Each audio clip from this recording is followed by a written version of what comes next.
Hello, everyone. Good to see you. Well, here we are. A new day, a new story to show and discover. I would like to say that it's been a while, but actually, it's just been less than a day.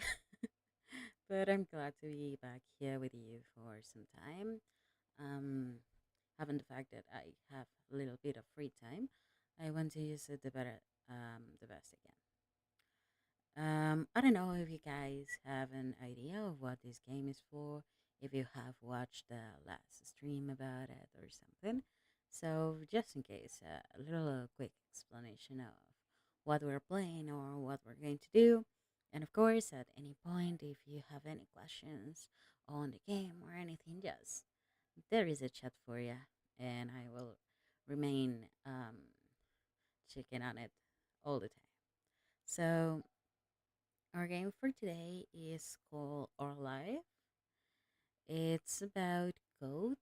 Um, we live in a place near a beach, and a new neighbor joins us.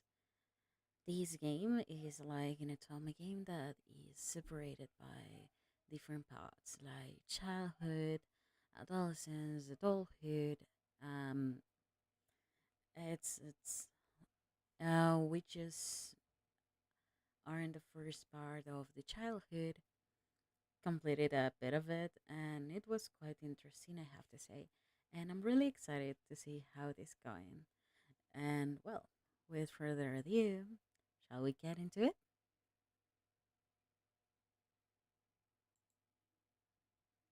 Okay, there it is.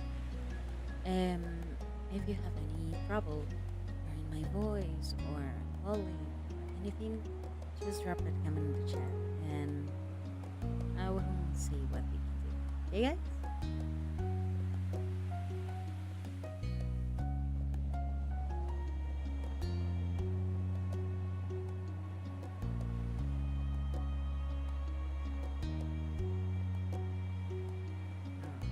Alright. Oh, something here. Give me a moment to check on it.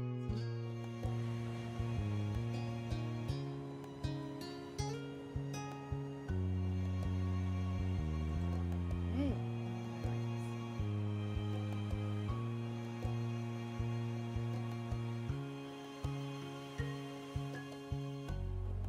Okay. So, guys, I'm not really sure how do we continue this game, but let's check it out. In our gallery, oh, we do have one. It's like one of the. This was when we met code yesterday. Yeah. There is these two games like Derek and Baxter. I think they are part of the DLCs, if I'm not wrong. And seems that we can kinda personalize something.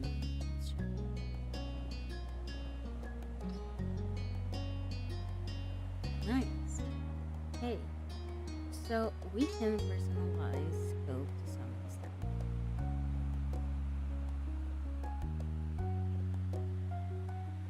Yes. Check. I don't know if we should do this like before, um, before we continue or directly in the game. No idea.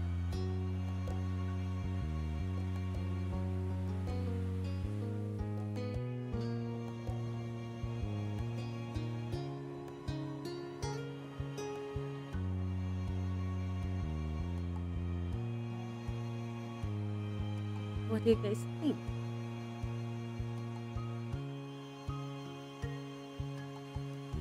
Well, let's see if we click on vote or continue. What happens if we can continue? Oh, okay, yeah. Okay, let's go with the next one. Grown up. Oh, is this on another day that we met at our house? One certain sunny day, you came in your living room with Goat, listening to the sound of the bus settling outside the window while you lay across the rug on the floor. Goat said, had dropped in over earlier, and your mom had left the two of you, along with Lizzie, to play amongst yourselves. It had been too hot to go outside in the afternoon, at least according to Mommy. So your sister was starting to get impatient waiting for her golf class that evening. So our sister played the golf. That's interesting, I have to say.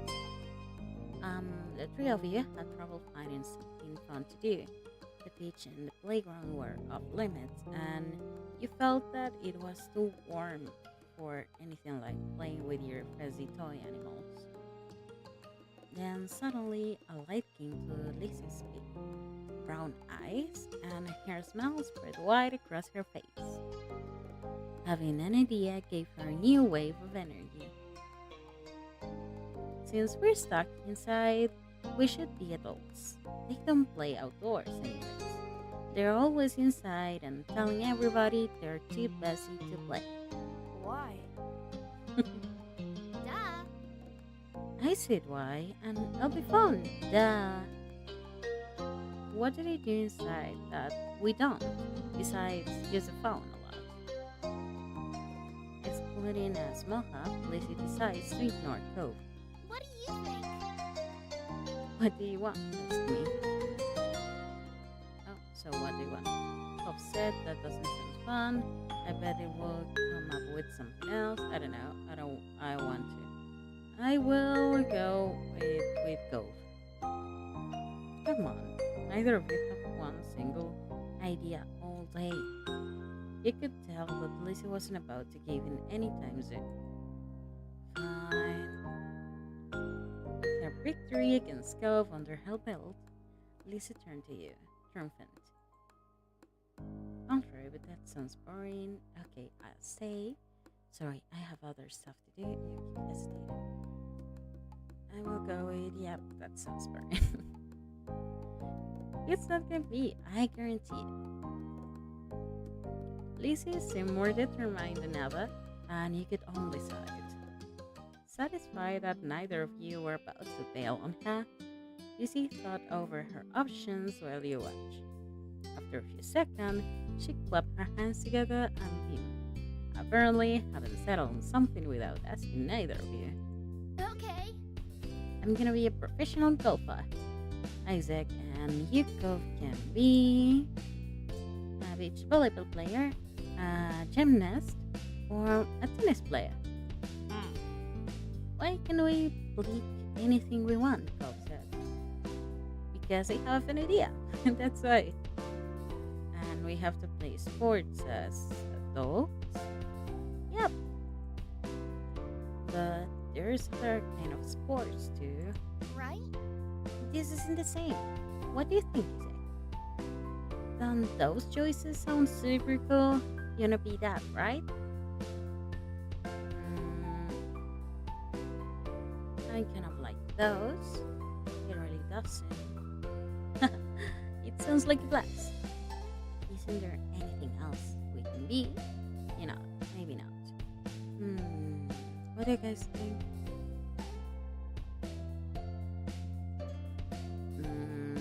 I will say.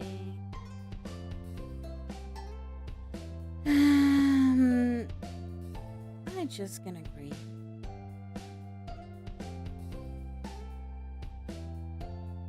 Lizzie, apparently not expecting you to agree after Cope's refusal, practically lit up. Really? Which one are you gonna pick? Cope was not impressed with Lizzie's attitude, though he didn't bother talking more about it now. He thought over the list of possibilities: beach volleyball, gymnastics, or tennis. Out of all of them, you will prefer to say, I will go with beach volleyball. If you could spend the afternoon at the beach for real, then you might as well pretend you were there. You could even wear your swimsuit to make it seem more realistic, although Lizzie probably will let you run up and do that now that she had you there. Yes, that was clearly the top option. Okay, I'm gonna be a volleyball player. All right. How about you, Cove? I was going to be volleyball. Lizzie threw her hands in the air, making an annoyed sound. You guys can be the same thing. That is not how it works. You didn't say that. The rule was picking something from the list. You can keep adding more. Lizzie looked at the two of you, then shook her head, resigned to losing his battle, but not the war. Fine. You're both volleyball players, but you're on the same team because there's only one. Lizzie ponytail pivoted when she proudly stretched her arms wide. The Olympic team. What? We're Olympic athletes who just competed in the Olympics. Cove didn't seem all that impressed with the announcement. He made a face and adjusted the glasses on his nose. That's really specific. Rude. That's what makes it fun, anyway. Lizzie marched back and forth in front of both of you, getting lost in her own imagination. I won all gold medals, and people are calling me the next Mikey Wright. Was that Cove said? Lizzie stopped on the spot and turn on him, her brown eyes shining with impatience. It doesn't matter if you don't know who she is. It's a golf thing. You guys won medals too? Your team plays at silver. It's more real if we are not all first place. Okay, so my options here are silver socks. I don't want silver. I'm okay with that. Hey, we can do better than that. Silver's not that nice. You stay silent. I will go silent and let go decide.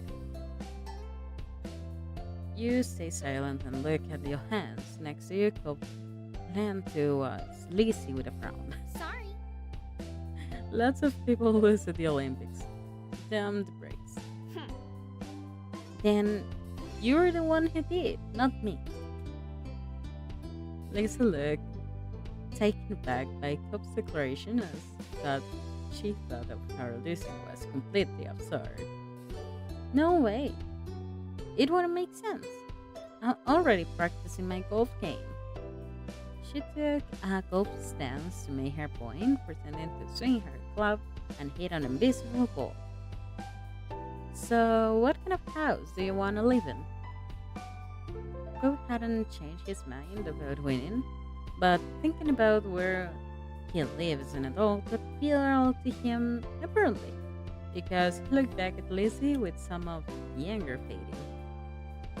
I'm going to live on the beach. Lizzie made a face at him, hooking out her tongue. That's kind of boring. We already have that. No, not like the normal houses here with the street on it, right on the sand by the water. Just like that, all the tension was back. You hadn't even had a chance to choose where you will want to live. That's not very fun or smart, Cove. You can live on a branch of sand and shells. But I want to, and I will. Cove narrowed his eyes at Lizzie, even though she stood half a head taller than him. I mean, that doesn't look like it they seem a really similar height. I mean, she has a ponytail, but that's not real height. Wow. You didn't give out a list of things to pick from the time, so I'm picking that. Why are we even playing pretending if we can imagine anything? Jeez. Well, I'm gonna live in a mansion far away from him and far away from you. One with an indoor pool and a place to practice my award-winning golfing. It's not fair. How come you are yelling about mine when your idea is even more impossible? Lazy face, flustered head, flustered red, her hands bailing into fist at her sides. It's not impossible, and it's better than yours. Disagreements always seemed to crop out when the two of them were together, and you always felt like you were stuck in the middle.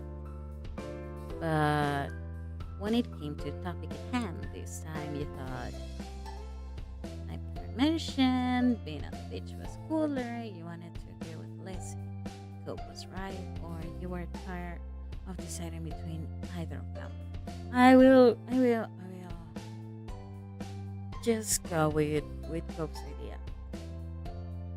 Cope's idea is cool. You shouldn't say yours is the only right one. No one asked your opinion. I mean, you're my sister. What are you talking at me like that? Cope granted you a small nod, which was a rare amount of acknowledgement from him. You didn't think it was that big of a deal. You can swim whenever you want if you live in the beach. We can still swim anytime we want from where we live now. Being a little closer doesn't mean anything. Says you. The two of them scolded at each other. You've been so unreasonable. You. I don't get what you want. This game doesn't make sense. Ugh. It does. You have to be realistic. I said that. But you're not. You had no idea what to do and to make them stop at this point.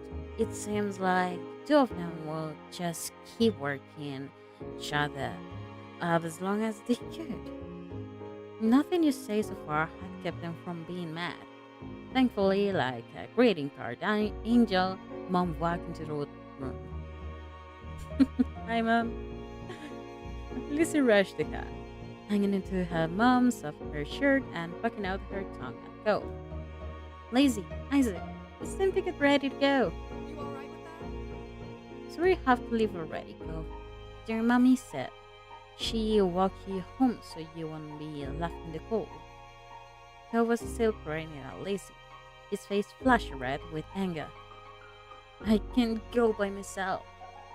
But without giving Mom a chance to stop him, Cove stood up and stalked out of the room, shoulders drawn tight. that? Huh? Okay. Worried, Mom turned to look down at you and Lizzie.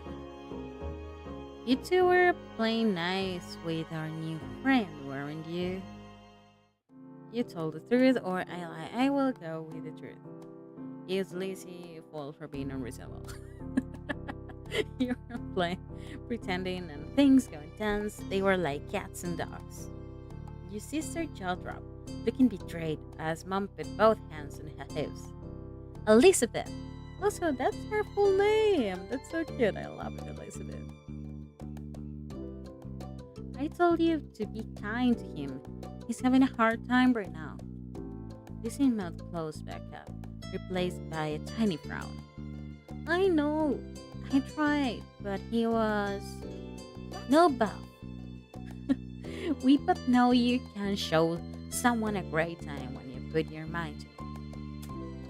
We're going to apologize to Cove and his dad over the phone when he gets home from working tonight. Lizzie hung her head, running a foot across the ground in front of her. Okay, Mom. Good girl. You got pieces of Lizzie soaking to herself that it was his fault too, but it was over. Alright, we better get a move on. Let's go. Kids, Noelani, where did you leave the car keys? Noelani, so that's my other's mom's name? Mom hustled you all out the door, and you noticed during the car ride to golf practice that Lizzie was better than usual. She was usually the first one to request which music to listen to the car, but she didn't say a thing. Your parents noticed she wasn't in a mood to be bothered. They gave her space, and Mommy just asked you what you like to listen to. So, what would I want to listen? You pick your favorite songs. It's always made the car ride more fun. You choose a soundtrack to a cool movie you saw a couple days ago, or months ago, sorry. Or you choose a song you know Lizzie likes. Maybe that will cheer her up. I mean, you're just a child. Why do I have to?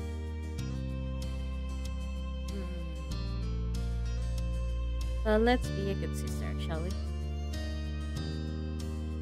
You were happy to see it right there, her up there right away, and she started singing along with you. Soon enough, her bad mood was a thing of the past. While the car ride was over, you spent the twilight or your hatchless.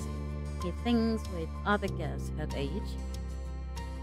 You didn't know much about golf, but you could tell that she really liked it.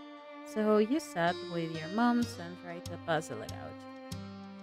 It was nice sitting outside after being cupped up in the house all day, and you stretch out your legs to let the last few minutes of sun warm your skin.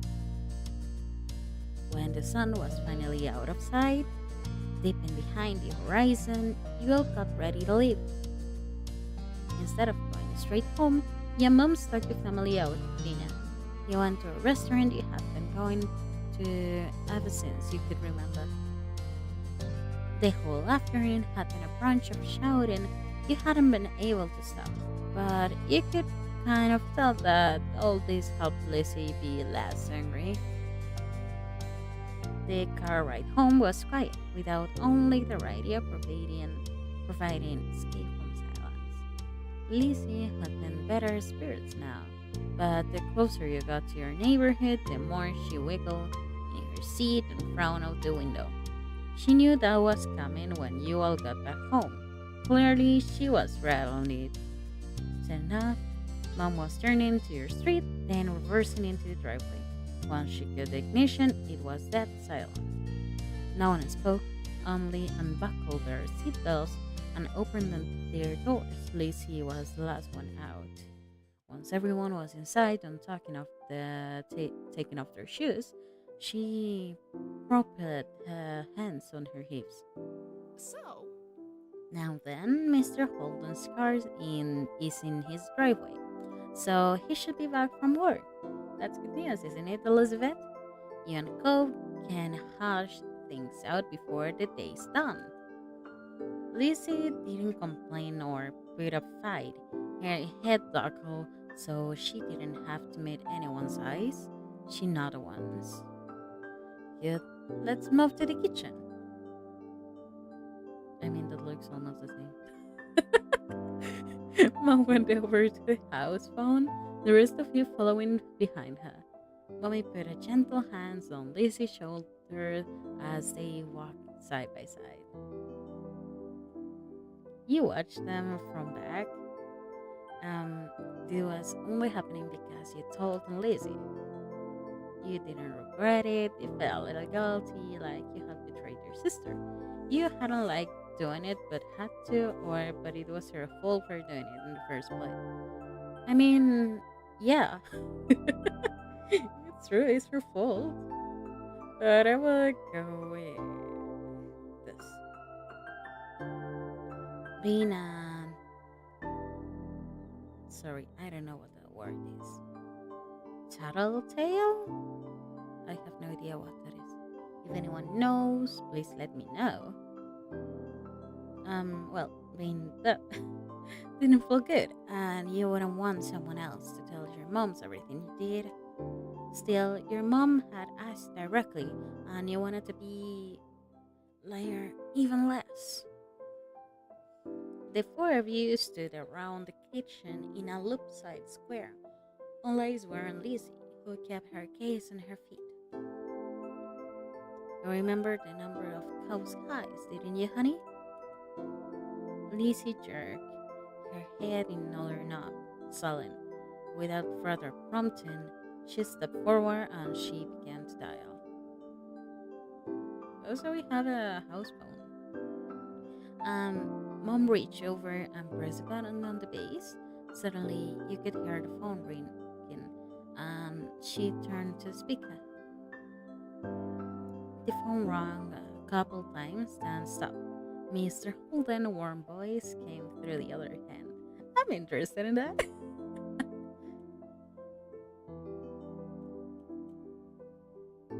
Oh, I wanted to hear his voice. I continue that. I will prefer if we can have a road with that, but I get it. We're too young for that. That's sad. Evening Holden residence. Lizzie looked over at Mommy, unsure.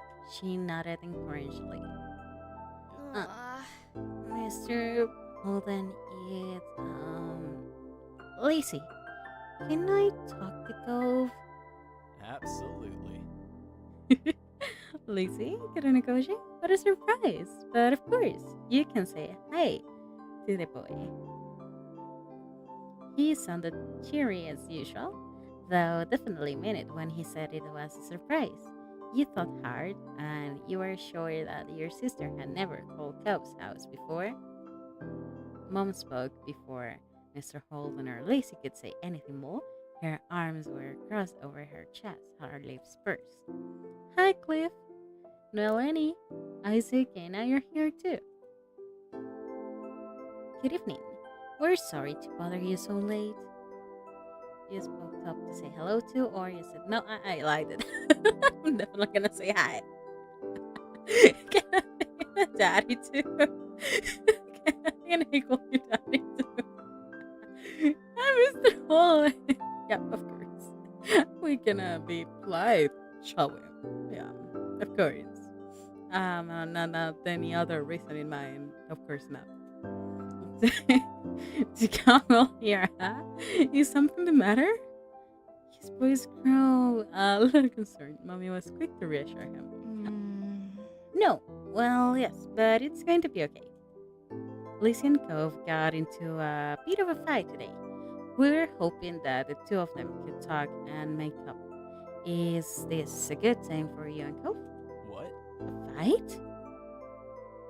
Cove didn't tell me anything about that when I came home. He just explained the funk he's been in tonight. He chuckled lightly. Despite that, it didn't seem like he really thought it was funny. Ahem. Anyway, it's good. You didn't catch us at a bad time. I'll go grab him for you. There was some shuffling on the other end. He must not have gone far because you could still hear him calling out. Cove, there is someone on the phone for you. After a bit of silence, there was more muffled talking from Cove's side. Come on, bud. This a call just so she could talk to you. It took a bit of back and forth, though the conversation seems one sided since you couldn't hear Cove's voice properly. Eventually, Cove took the phone from his dad. Hi.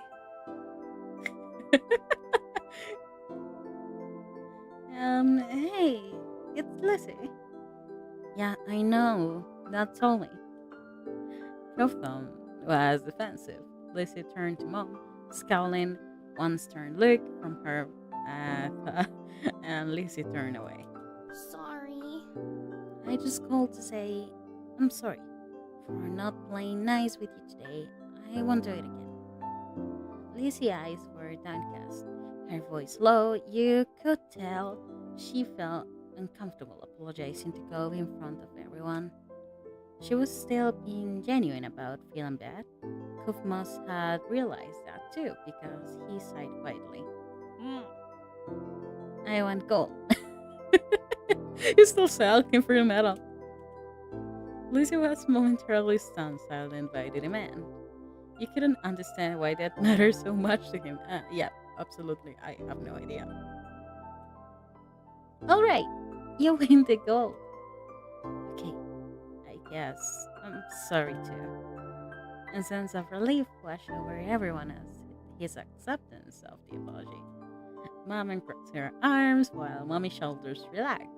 Lizzie's eyebrows rise up. You wonder if she thought that he'll refuse her apology. Dad, can I get off the phone now? You couldn't see him, but he was obviously feel awkward about the situation. He had come off uncomfortable the entire time, really. Yeah. You can go back. So sorry. I went to the You can go back to your room if you want. Be sure to say goodbye first, though. Bye, Lizzie. Bye. With that said, Kof must have handed the phone to his dad and left, since Mr. Holden spoke up. That's a relief. As well, that ends well, as they say. Thanks for arranging this. I'm sure he appreciates it. As Mom replied, Lizzie tugged on Mommy's hand to catch her attention. Can I go now to... Good job. Sure, sweetie. Thank you very much for apologizing to God. Mom flashed her brief smile at Lizzie and nodded her agreement. Given permission to leave, Lizzie scurried off towards the stairs. She seemed to be feeling much better with that incident behind her. Mom and Mommy returned to the phone, taking off the speaker. They continued talking to Mr. Holden, who couldn't tell what's about. I'm sorry, you couldn't tell, like me. Oh, sorry, you get the point. Well, you are glad that was the end of it all. Lacey and Cove may not get along, and probably still won't, but they weren't mad at each other anymore. Mom and Mommy weren't upset either. Everything was finally back to normal. With that thought, you retreat to your own room with spring in your step. Oh my god, I mean, I do like this game, and I feel like for an Otama game is quite long, don't you think? Guys, like, we still have three more moments to see, and this is just the step one of two. I'm sorry, of four. And well, I do like it. I won't say I don't. It's just quite interesting that upload this. Yeah, thank you. Okay, if I want to watch, oh, if I want to watch them again, I can. Okay, quite interesting. It was another scorching summer day, the kind where soon had you finish one cup of water and you are already filling it up again. Yeah, I agree. I mean, I don't know how is the weather where you guys are, but here it's so freaking hot. I don't live at the beach, though. Just in the middle of the city. But yeah, the weather is not helping. I do have a glass of water here, so canon moment.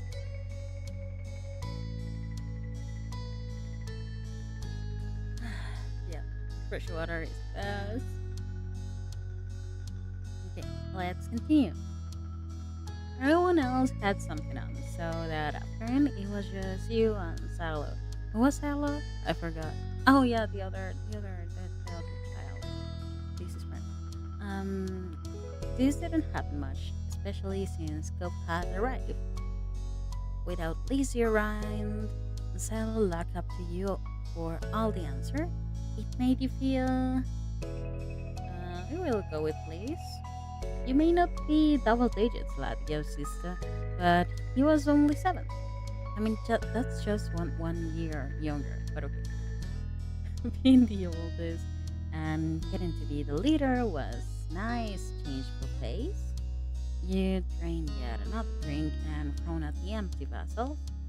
Your thirst was gone, but you still craved something icy, cold, and refreshing. Something sweet, something like that sounds like ice. Um, ice cream. Sorry. Yeah, an ice cream. Oh my god, yeah, an ice cream sandwich. Now I want one. Yeah, I'm not the type who eats ice cream cones, guys. I'm too clumsy. Each time I want to eat an ice cream cone, for example, from McDonald's or so, I do like that. The ice cream on McDonald's is really cool, and you can pay a little bit more and have chocolate inside. I love that, but I'm too massive for that. Like each time I have to use many napkins and still get at least a bit of ice cream I should. So I try to avoid that. Most I prefer an ice cream sandwich. So yeah, let's go with that. And I'm not fond of popsicles, by the way. Well, you curl above that. You crave soft ice cream sandwiches between two cookies. There was nothing like that to be found at home. You knew that without needling to look, your mom didn't keep sweets in the house. Outside, there were plenty of places where such goodies could be obtained, but they were shops and demanding payment in exchange for their products, like, sad things that happens. You sighed, you voiced your predicament out loud, or you asked Stella for help. I will just be dramatic because, well, yeah, I'm quite a bit dramatic. I want an ice cream sandwich. Zylo, who had been wrapped over the spot, very up. Yeah. Sounds good, he said. We don't have anything like that in the house, and I don't have any money. Oh, let me check if I have any. Damn, bro. They give money to a 7-year old. Damn. Silo rummed into his backpack and probably produced an assortment of coins plus one stray button. We don't know where their bottom came from. You set the bottom aside and count the coins in neat piles. Just over $1. You announced this to Sailor. He had almost certainly come to the same conclusions, but he'd been watching you expectantly. It's not enough. It's a start. I mean, if you have money, it's a start, but if not, it's not enough. Sailor, be my dear. We'll need to find some more. What are you going to do? Okay. The two of you left crouched cushions, stuck tiny hands down the deep crevice in the sofa and under furniture, and scoured the back of drawers.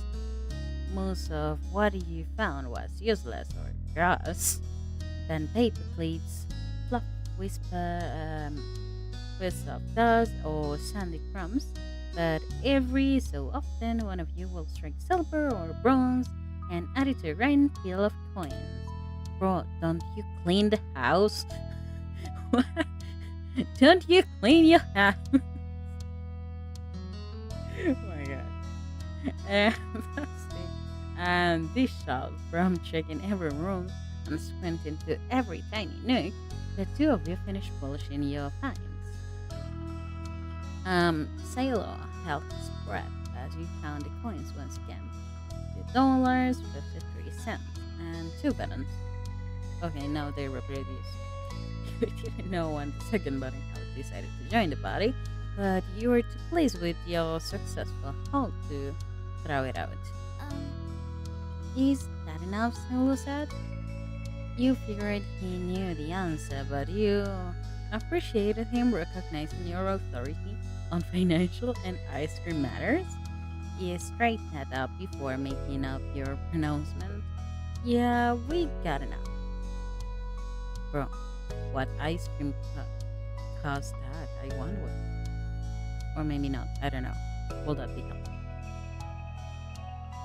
You could now for something at the shops. Just one thing, but at least was infinitely better than none. Sailor clapped his hands. Yay! The two of you dash outside. The promise of sugar brought you on to your destination, where breathless but happy, you started the overwhelming number of options. You know what he wanted, but it wasn't just the two of you had continued to bounce to the street. He seemed to notice your pause. Aren't you getting an ice cream sandwich? Silo asked as though he was entirely separated from the decision rather than someone with a stake in the outcome. Do you mind? Silo cupped up his head to say, it was your idea. Just choose. You went ahead and got what you wanted originally. Are you really sure it's okay?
So guys,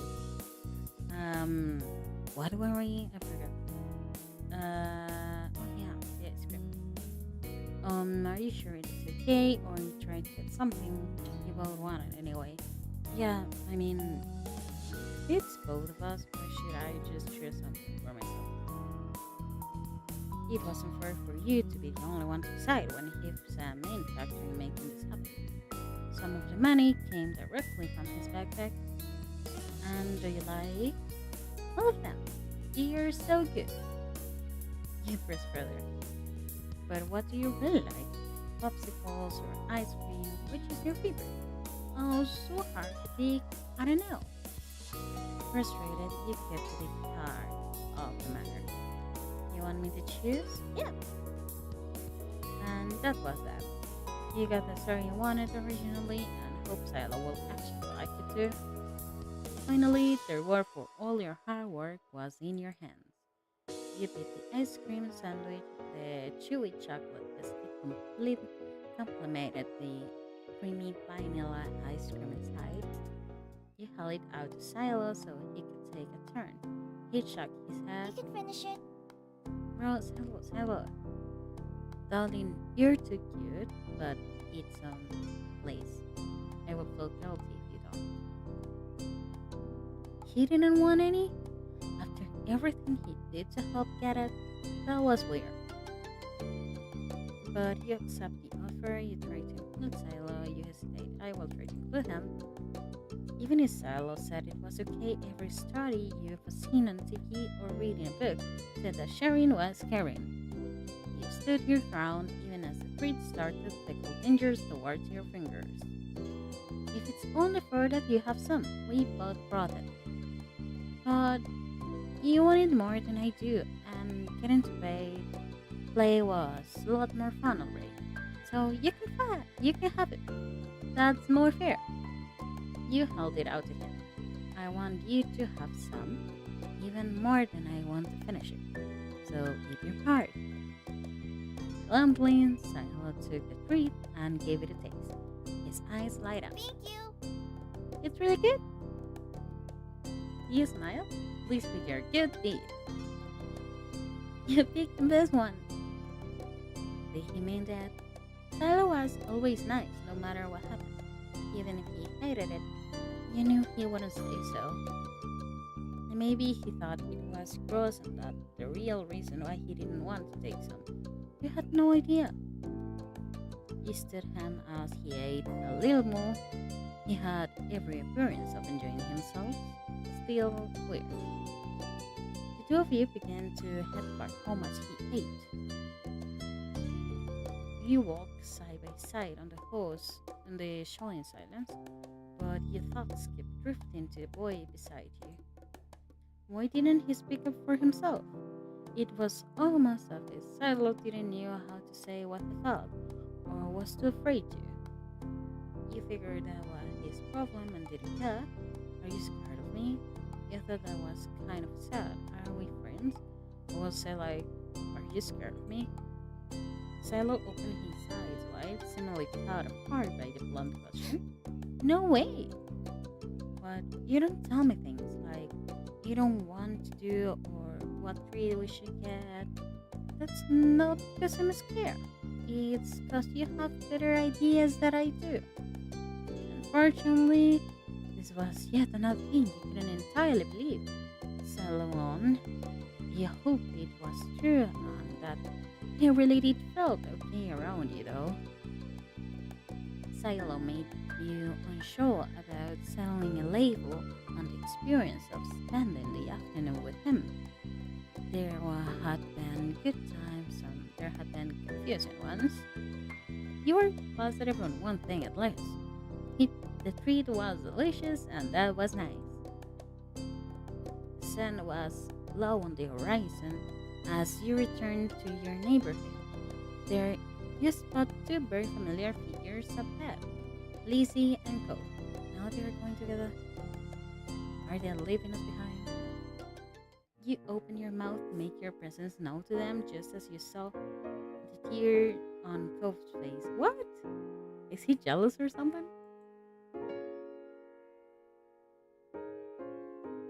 Oh, a tear on Cove's. I thought the Silo was going to. You walk straight over Silo at your heel. Once there, you Different Cove took a moment to make a joke, accused Lucifer causing trouble, carefully asked what happened. I will go directly on Different Cove. You didn't know what happened, but it wasn't good to stop you from fixing whatever was wrong. Cove, I said. What are you crying? The fuck are you? I said, I got yelled at. He took a deep, steadily breath. Some grandparents got mad at me. Sorry. Lucy jerked her head the direction of a nearby house. You had some. You know exactly what had happened. Every year, the same mean old couple rental out that condo for the summer. You, lazy Silo, need to stay away from them. Cove couldn't help. They're like that with everyone. Even your mom struggled to find anything nice to say about them. But the elderly pair particularly took offense to kids. Yeah, Lizzie said. Lizzie drew herself up like that. She looked pointedly in your direction. I was helping. That's cool. Is there anything I can do? Silo said. No. I'm just gonna stay away. Um, you could teach them a lesson. There was a devilish glint in her eyes. What? You should ding dong teach them. Go ring the doorbell and run. It'll be great because they're so slow. They'll never catch it. That's dumb. I don't want to go near them ever again. You're just saying that because you're a chicken. Oh my god. Why did they boys that a specific line? Kepler, but didn't take the bait. Daisy turned to you. You're not a chicken, are ya? Yeah. Cluck cluck. You'd rather just buy them. You thought they deserved worse? I'll do it. No, I just go with Dove and avoid everything. You look at the house. Behind those closed doors lurk two beings. Reaching you, but for impatience. Maybe they deserve retaliation. Maybe they didn't, but the punishment wouldn't be coming from you. It was safer to stay far away from them. You could live without a hassle. I'm not doing it either. Another chicken for the cook. This is a hunt house now. If we're chickens, you're lizard, Lizzie. She wagged her tongue at his face. Still better than a bird brain. Tick tick, chicken. The condo opened, revealing one of the two culprits. The old man's wined face was set in a scowl, which was to say, he looked exactly like he always did when you saw him. Maybe that was his normal face? What are you kids doing loitering outside my house? Or maybe he was, and always just in a terrible mood. Nothing! Nothing? He repeated the word that it was his greatest crime anyone could commit. Nothing good, more like, get lost. It wasn't as if he owned the space outside the house, but Cove's eyes, still red from his earlier tears, were wide and you thought it would be best to hit the old man's command. Lizzie took off, Silo immediately, trailing after her without so much as a glance back in your direction. So much for your friendship, huh? Yeah, agreed. You waved your arm at Cove, summoned him to follow you, and ran after Lizzie. The old man hauled her propelled all from the street to the sensory. Sorry, what? Sensory? What is that? Sancti? I don't know. Of the hill? Whatever that is. Only once you were safe did you notice the stitch in your chest and the ache in your legs. You fell down the place of grass reclining your face. They see you had taken the lead in the end. Was already lazing on the ground. The four of you took a moment to catch your breath and enjoy the feeling of cool grass against your skin. Cove. Cove lifted his head. I told you they were mean grandparents around here. Cove rolled his eyes and decided this wasn't as massive enough and rolled his whole body away from your sister. Lizzie chose to ignore his response and start chatting with Silo, who eagerly joined in the conversation. In the back of your mind, you know you second fiddle again to Silo once Lizzie came around it. always one like that. It was fine though. You still feel a little sad after how much time you spent together today, or it was always annoying. I will say it was fine. Silo could prefer Lizzie as much as he wanted to. You close your eyes, lay at your side, and relax. Something passed with you like that. It felt good to take a real break. Oh, that's so cute. You move into your back with a small smile and look at the darkening sky. The blanket of clouds remind you of a thick throw you turned under your cold rainy days. You wonder if the clouds will be as soft. The lazily floated on by, splitting from each other, matching and morphing into new shapes. You saw dolphin, a claw, alpaca, smiley face, or cloud shapes. I mean, that's too general, but yeah, I believe there is a cloud shape definitely. But with all of these, I like the alpaca. You saw fluffy alpaca in the sky. You nudge Cove and point on it. Can you see the alpaca? Oh, that's so cute. Cove joined you in Casey's Ski Wars. Well, It's more like a lemon. Hey, check out your reaction.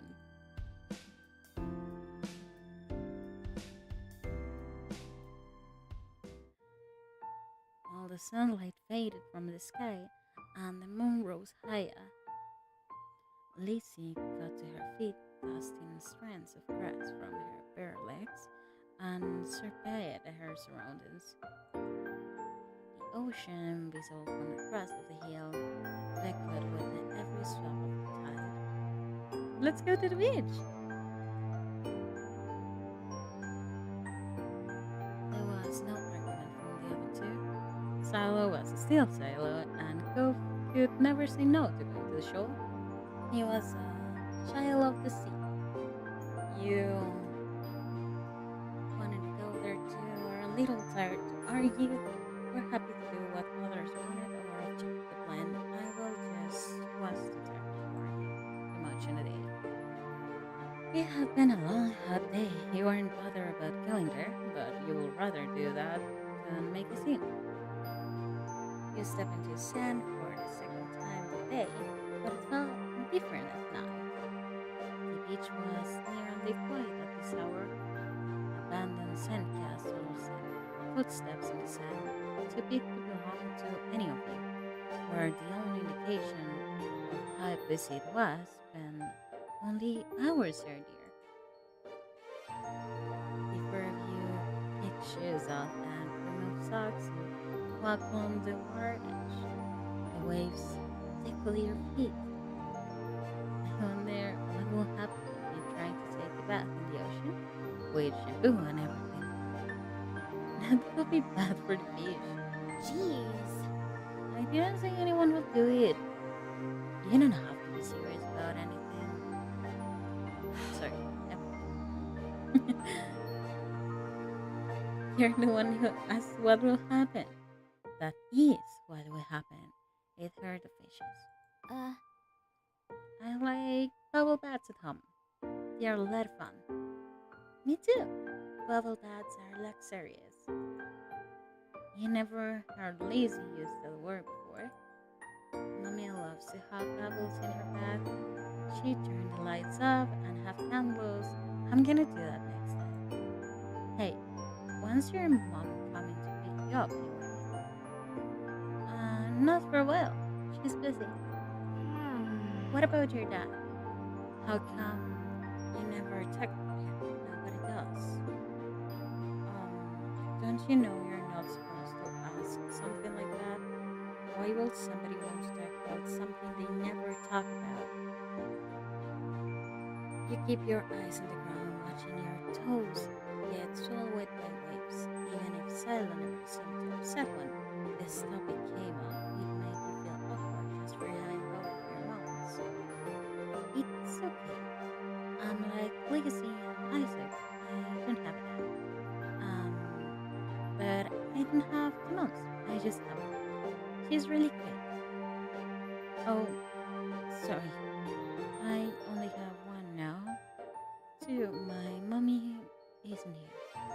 She is back home. It's just my dad and me. Sorry.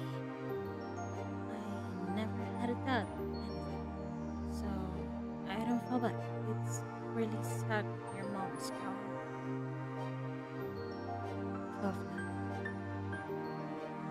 You check about Silas' mom getting together with Coke's dad, even if they're all different. Perhaps you put in your ways, or you didn't say, of course I'm gonna say yeah. Everything's good. Yeah. At all. Coke couldn't master a response. You don't think he truly disagreed, though? The silence broke with a splash as Lizzie kicked in your direction. Cold water and student sand splattered into her legs. Lizzie giggled, foot still outraged from the kick. Poe joined in, streaking in incoming waves to make a splash of his own. Sila scurried out to Cove's brain zone with a grin. You may not run for it, or I retaliated. I will retaliate. Hell yeah. Use your foot to smack the water, pulling around you, sending an arc of sea foaming and flying back into your sister. You laugh as she splatters some of the salty sea water, having landed in her mouth. She spat it out. Yuck! Lizzie chased you, intent of revenge. You dazzle up and down the ghost, taking in turns to be the predator and prey, as well as joining forces to take down Silo or Cope. Alliances were slightly forget, worthlessly broken. Everything was fair game in war. Silo brief exclamation was drowned by the biggest splash, yet caused by him falling face first into the ground. That would have been bad enough without the wave that followed, cascading over his prone body. Sadler sat up, shaking his head like a duck coming from the rain. As you all hurried over to check on him, his hair was splattered to his head and his so clothes clung. If there was any part of him that was still dry, you couldn't see it. That's crazy. Are you okay? Yeah, my feet got stuck and I fell over. You dumbo. Way to go, Sela. You offer him some help or let him get up against the Bible. Sela, what? Sela didn't take your outstretched hand. After a moment, you dropped it. Why? Lizzie was too busy snickering to notice and held her hand up for Silo too. He reached over and took it.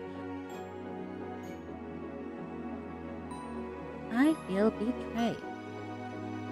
Slowly, he started to pull himself from the ground. Then he slipped in the salt sand, dragging him and Lizzie drowned, just in time for another wave to hit. The water rolled over them. Sorry. What were the odds of that happening twice in a row? You thought they must be low, but there's no way say look low to something like that on purpose, then pretend it was an accident. Especially not to Lizzie. Even if your relationship with Silo felt unclear, he did at least like her a lot. Lizzie was his favorite, right? Smiling hotly, Lizzie extracted herself from the ground and wiped a streak of sand from her cheek. She didn't intend to let this embarrass her. Silo got up again as well, this time without accident. And he still looked like a little drowned puppy, but that didn't stop Cope laughing at the two of them. With that, it was time to call it a day. The four of you wrongly made your way back home, leaving a trail of wet footsteps and sand in your wake as them clothes weighed the ground down. You the moms were outside chatting to Kosa. We're back! Your mom's faces fell as they took in a stare and you all were ranging from messy to soak. No. Elizabeth, he said what you have to say for yourself. You brought half the beach with you. They certainly did. That's what's Markle going to do when she comes to get Silo? Is that how you want him to be for the long drive home? Cold and filthy. Lisa's expression turned sulky over the scolding. Being the oldest could be fun, but it also means she was the first to get in trouble when something went wrong. Mr. Holden, on the other hand, chuckled as he ruffled Cove's matted hair.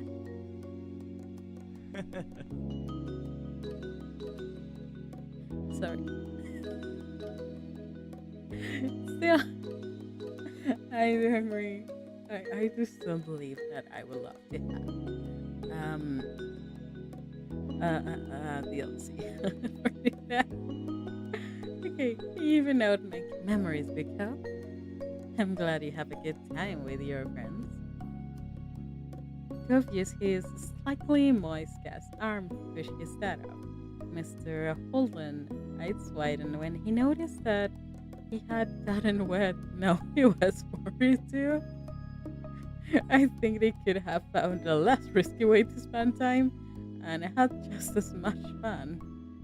That might be right, kids.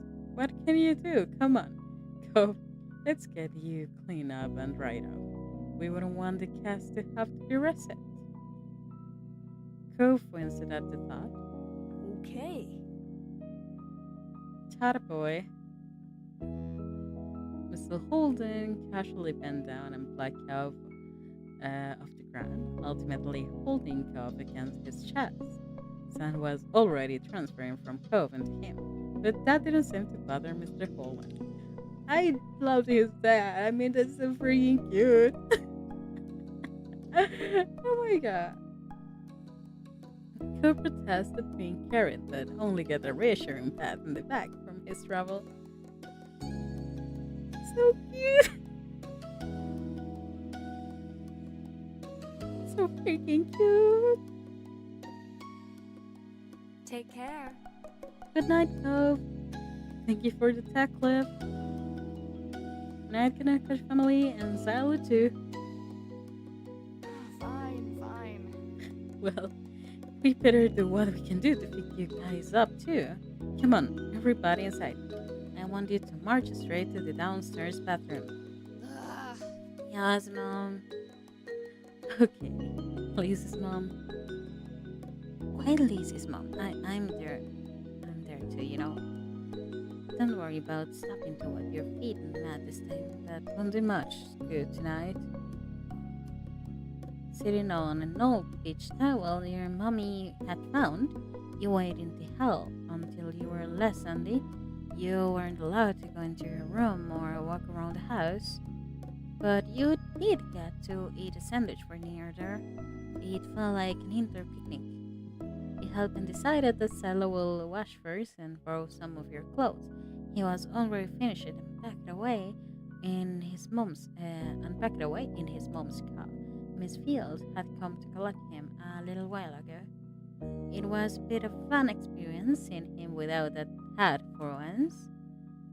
Lizzie, being much more soaked than you, got to go in the tub next. It wasn't a bubble bath as she hoped. It was a not fun allowed cleaning up session. At least that's what she claimed.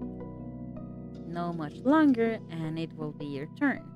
When the bath was done, you have to go right to bed. After a date like this, though you were glad there weren't going to be any further events, drifting off to sleep sounded like a great idea. Well guys, we have 2 more moments to watch, and the summer ended.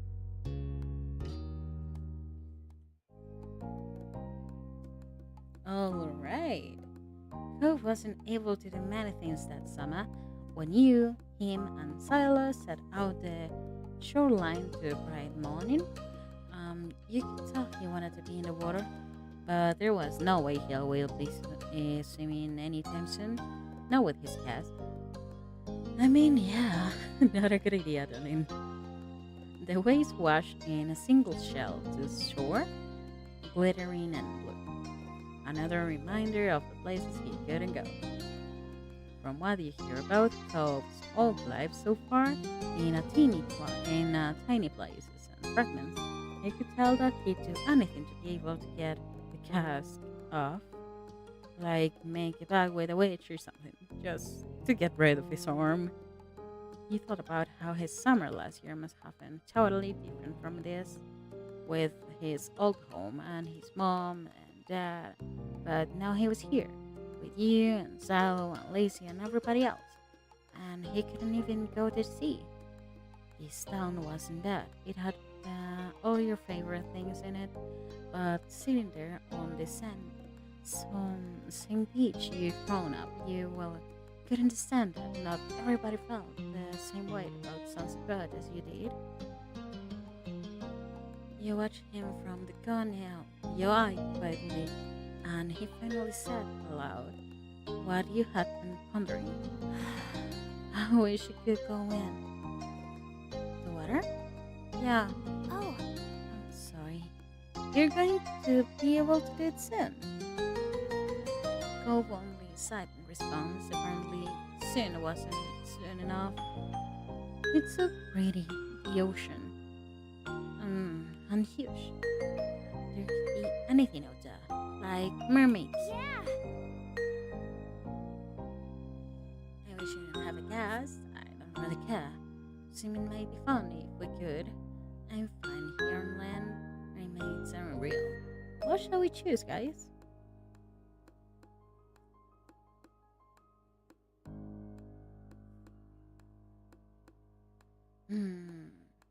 If we want to encourage him, maybe like, hey, I'm right here and everything is fine. Alright?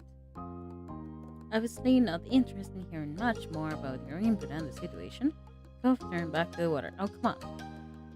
But he looked away. Something about Silo's slow, careful movements caught his eye. Hey, are you building a sandcastle? Sort of. I was only playing around while you were talking. I'm listening. Maybe I could too. I've only made big tails before. It's really nothing special. I'm sure you'll be good at it right away. Well, how do you do it then? Salah cheeks lit up. You could tell he was a little bit uncomfortable to have Cove's expectant stares at him. I play too. I love making some stuff and I really made it on before. There's nothing else to do. I will go with I love making. In reality, Okay. I do love it, but I'm really bad at it. Like, if I don't use mold to get the shapes right, if I do it on my own, no, that will be just a pile of sand. Okay. He put his hand back to his seashells and sand and nodded. I don't do a lot. Here's how I like to get a house done. Sailor fixed him more intently than you ever seen him. Get it go through this process. You happily use your own method. It didn't take long for the three of you to have number structures prepared. That's all, kinda. You can do anything now, like make bigger, add some seashells, carve a pretty pattern. I bet you have a great idea. Okay. I'm gonna make it bigger. Mine is gonna be a real castle. Cool. This is gonna be a house. Looking at the base of your sandcastle, you decided to make a mansion. Looking at the base of your sandcastles, you decided to do what Lizzie will do and design a mansion. The better part of the next hour was spent focusing on your own work. The boys were the same. Even Silo didn't sneak as many perks to everyone else as he usually did. You finished napping before either of them did, glancing up from what he built. It seems you got done fast because they already search around for extra decorations. Silo had brought most of their really interesting stuff, and Cove had a lot of the shells, but there were still options. The first thing you reached out was red bottle cap, a blue seashell, or a green piece of seagull. Seagull? Ah, seagulls. What? It was like, what? Seagulls? A green piece of seagull. Since I want to do something fun and like hope related, I would go with the green piece. It was the best fit for imagine, you decided. It was sea-thought and sparkly, so you put it in a funny place where you take a second look to see it. Pleased with your result, you finally took a proper look around that wasn't focused on the sand itself. Both Cove and Silo seemed super immersed still. You know, you could probably sneak and peek at either one's work. I will go and check Cove's. The castle cove had both looked surprisingly tidy, especially from someone in the cast who must have worked really hard. He wasn't even finished digging the huge gap in mold in front, but it was already enormous. You got this sense of the enthusiasm that he was digging with that the doctor was probably going to find a bunch of sand when he finally removed his pink plaster.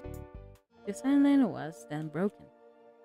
What's on the top of yours, Silo?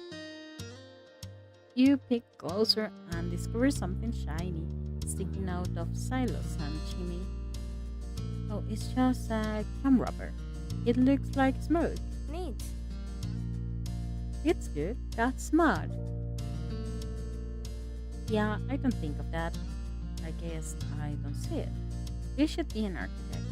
Kinda looks more like a worm. Why all of those are in solves? Well, most.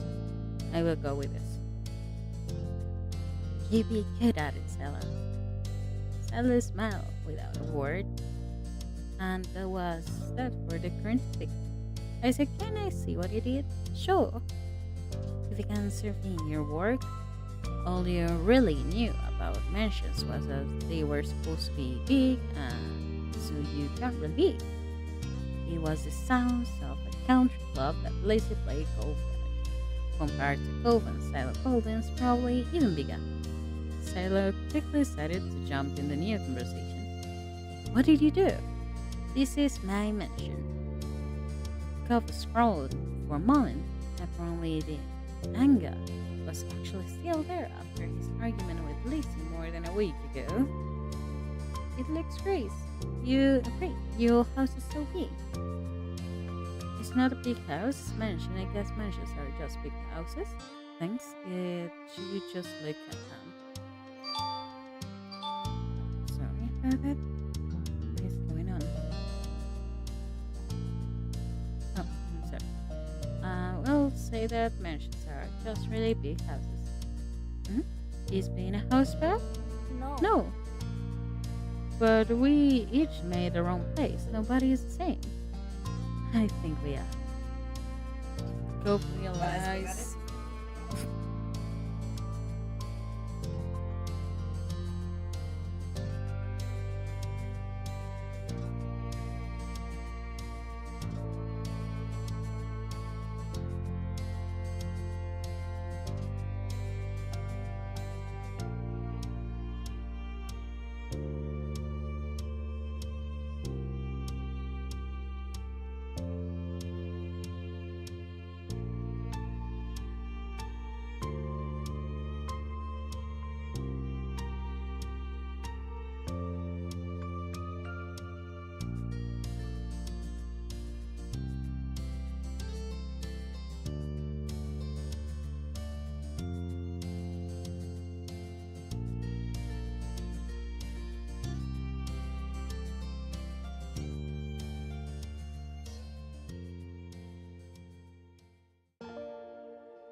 Sorry guys, back. Um, where were we? Um, oh yeah, the sandcastle and the story about that the castle is just that big house.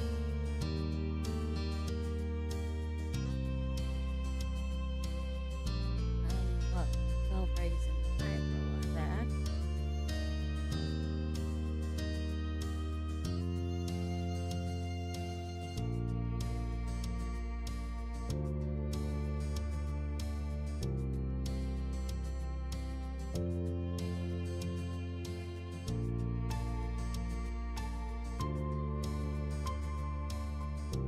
Um,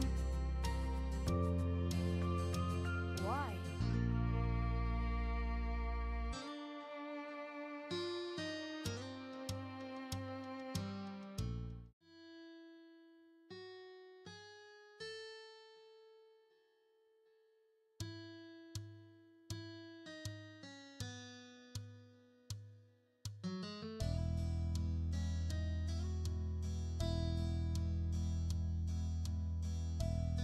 Mm.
Oh.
Mm.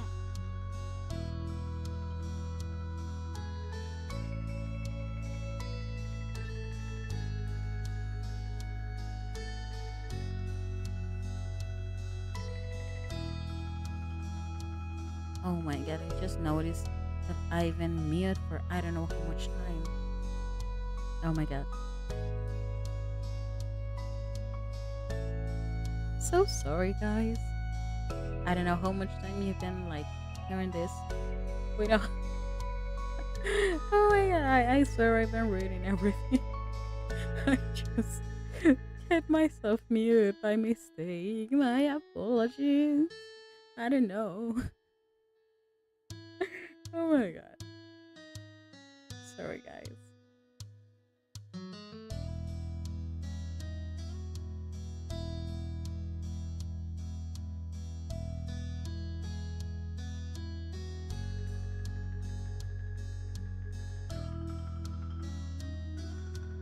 I will continue.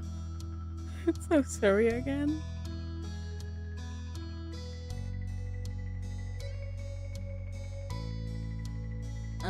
Leslie twisted into a frown as he recalled that. Then I saw your moms. They were in a car too, and and stopped at your house. I guess they were coming back from somewhere or something. My dad noticed. He waved his hand, then went over to your front of your house, where he started talking to them. I don't know what they say, I couldn't hear it, but he couldn't see me anymore since he was looking the other way. So I opened the car door and left. I wanted to get away and went behind the houses. I found those hills there, the ones where we met for the first time. Cove nodded, then started you. We started back. He didn't go on to say anything more. Aren't you going to finish your story? Cove proud winkled, like he didn't understand why you were surprised. Huh? That's all that happened. Okay. Why didn't you want to tell the story if nothing happened? You really gotta be better at telling stories. That was a pretty bad story. Thanks for telling me. We'll go with thanks for telling me. You're welcome. See, that's good. Even if not much happened, you weren't gonna complain about knowing the story. Silo's mouth twisted into a scowl of disbelief, but he said nothing. Why'd you bring that up anyway? There was a side rock of Cove's shoulders. Well, I was thinking about it because of the sandcastle. It made me remember when I moved to here.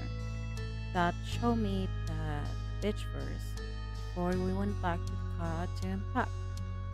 He was really excited about it for some reason. Cove frowned a little more as he quietly ran his hands through the sand. I get it. You thought maybe Mr. Holden wasn't that excited about the beach and was instead hoping Cove might be, but the line of conversation had come to its end. Even Cove was done with it. Some other topic had popped into his head. Silo featuring uncomfortably at the sand had made Cove aware of his presence again. They looked at each other, and you could only wonder what this might be about. Hey, Silo. Yeah? Why you're always turning so red, even when nothing is happening? Clearly startled, he jerked back. Neither of you or Silo had expected that to be how he got included in the conversation again. I don't know. Yes. Okay, it's kind of weird. Salo's eyes were widened with embarrassment, and his lips twitched, and he was blushing even harder than before. Maybe it was only this, perhaps it was simply the last straw, but it was a big deal to Silo, a huge deal. He didn't just look sad, he seemed almost panicked. You weren't sure if he was about to cry or run away or what, but you soon got an answer. Why do you wear glasses? Most kids don't wear glasses, and anybody is named Cove. Who asked you to come? It was probably just your dad bugging Isaac's family for some more, because you don't have anyone else who flavor with you. Cove blinked. The tension on the beach was suddenly uncomfortable in a way you didn't know how to laugh at. It didn't seem like the kind of thing he get upset about, though you hadn't ever seen him know what kind of thing will bother Silo. I'm sorry. Me too. I was just wondering. Let's build another sound castle. You try to play on your own. Are you weak? Cannot block anymore? You never really mess it up with the sand.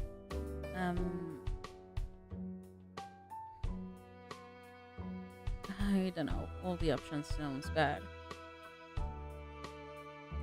I will just try to ignore life. You pick up some sand and turn it over to your hands. There didn't seem to be much you could do to stop the fight, and you weren't sure what to do with yourself. Cove looked over at what you were doing and started building on his own set of walls. Salo took a breath before kneeling back down to his own patch of sand. It seemed they both decided to try playing again. You were glad for that. He all went back to making more sand buildings, but the whole mood had changed. Sailor Cherians was clearly gone, and Kovlik was confused as ever about why the other boy had blown up. The air stayed uncomfortable for the rest of the afternoon, right up to the moment that Sal's mom appeared at the beach to take him home. Cove and Salo had mostly followed your lead and barely said a word. His mom standing behind him. Even Silas' goodbye had been quiet, friendly, cheerful, but noticeable quietly. But noticeably quiet. But with Silo gone and the sun going down, you know it was time for you and Cove to head back to your own houses. The two of you trail out of the park together to a neighborhood. The walk home was quiet. You passed by familiar landmarks, shows, Trumfenken's sidewalk in near perfect unison. Cove was clearly caught in thinking about something. You ask her what he's thinking, or stay silent, I will ask. Something was definitely up, so you choose to reach out to him and ask. Hey Cove, is everything okay? You're making a funny face. Oh. I was just wondering. Cove felt silent again for a few seconds, then silent. Why did Silo act like that when I said he was all red a lot? You've been rude to him, he's just being a baby. You shouldn't make fun of him. I don't know, it's just Silo. He gets embarrassed, or you shrug the cover with no answer to give. I will say that he got embarrassed. Embarrassed, but I didn't say anything to that. It may have upset him anyway. I guess I can get it. Why he will do that sometimes I get really mad too. Despite seemingly coming to a conclusion, Cove's mouth was still sour. What Silo said didn't make sense anyway. Parents always talk to other parents and set up stuff so their kids play together. My dad didn't do anything weird. You struggle not to make a face at that. Is that definitely did something weird to try to get you off to spend time with Cove? But Cove didn't know that. Nobody's making me spend time with you. Your dad does the stuff so you hang out with my family, but Stella shouldn't have said that. Mia decided to tell him about how his dad had offered you money. Definitely no.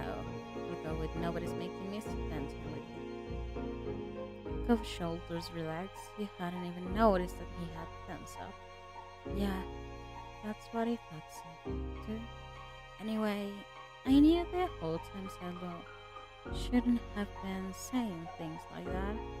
You nodded, but you didn't speak. You keep your eyes firmly on the ground. I mean, yeah, I wasn't speaking for a long time. Or at least you weren't able to hear me, to be honest.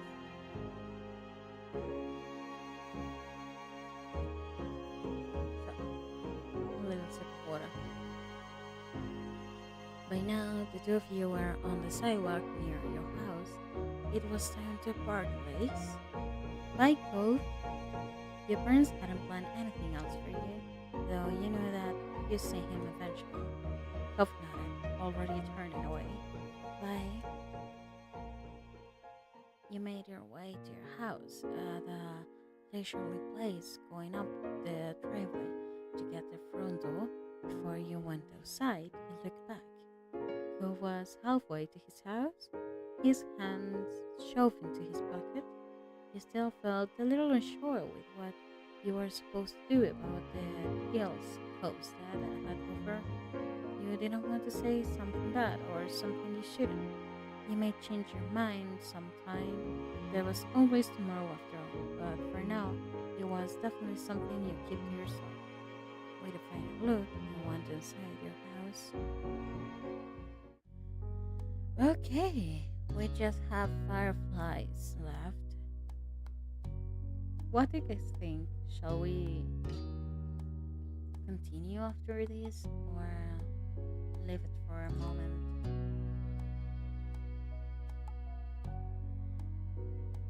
Like, what shall we do after we finish all this pod? I don't know how much time we've been here. Oh my god. Wait, what? We've been here for an hour?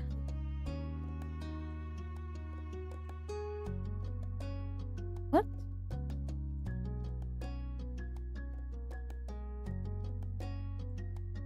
Wait. Yeah, more than an hour and a half. Yeah. How did that happen? Oh my god. Okay. And we already have completed the shopping when we started. Just these three with these 3 moments. Okay, yeah. It seems that the Virgin has kind of finished Fireflies and finished for today. And we will continue with the next summer and next time, guys. But for now, let's just continue Fireflies, shall we?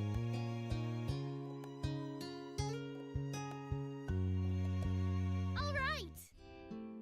Tonight, we're going to catch fireflies.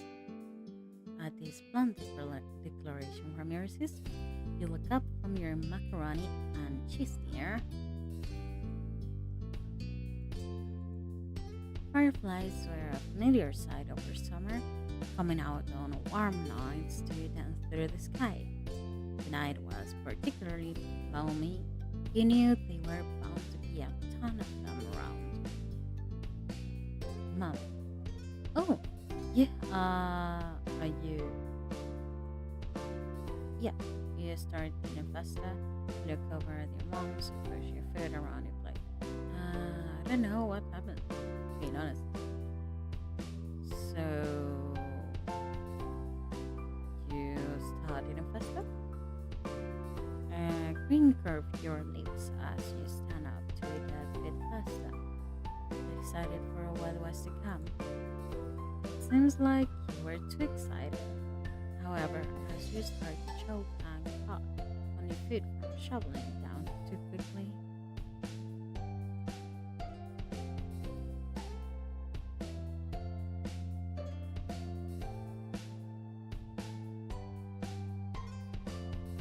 Mommy reached over to pat down the effect, firmly helping to dislodge the noodles and enable you to breathe again.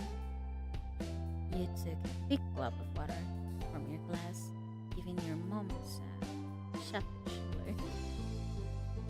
Oops. That's okay, dear Lizzie. Can we miss Kadenokoji? Oh, Silo is there. Silo tapped his fork against the table excitedly, his face lighting up as he looked at Lizzie. It was unusual for Silo to be here. Like always, his mom had to bring him over really early in the morning before her job started. But normally she would pick him up by now. She called before dinner to let your mom know she'll be late. You didn't hear why, probably more work things. You thought maybe getting to hang out with Silo for longer is what made Lizzie want to keep running around outside. Staying at home and watching TV was never an option for her with cats over. That's why you were pretty sure she'd get to your mom's degree. What? It's already so dark out there. Lizzie gave Mom the best puppy eyes she could, slowly snooping mac and cheese into her mouth while you waited there for their response. There. I want the Mom too. Let him go. Nights like this don't happen every day.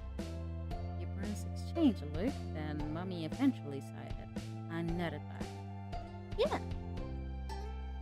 Along with Lizzie cheers, you threw your arms up in triumph, but waited until you finished chewing to say anything else. You know it was rude to talk with your mouth full. Yeah, please don't do that, guys. Don't do that. Fine. Just make sure you stay on the hill behind our house with all the poopies, okay? Duh. Mom, that's where most of them are. The idea had only just been planted in your head, but already you could just picture all the glowing lights spread in front of you, like the fairies from the bedtime stories from a rat sometimes. I wonder what will appear here. All too quickly, it became a race to see who could finish their food first. No checking at the dinner table now. That's right, if someone died, we'll have to cancel the Firefly trip after all. Mom said like a joke, but you know that they were both telling you kids to slow down. Silo did immediately. When you glanced at Lacey, you saw her still eating faster than she should. Elizabeth, Jeez. no one's gonna die. An opened the door interrupted Mom before she could no doubt scold your sister. I hit it! Your big sister jumped off the seat and ran over to the door, pulling it open without even looking out the window to see who it was. Huh? You shifted your seat and tried to get a glimpse of the unexpected guest. Oh Hi. yes, I love sorry, Stove.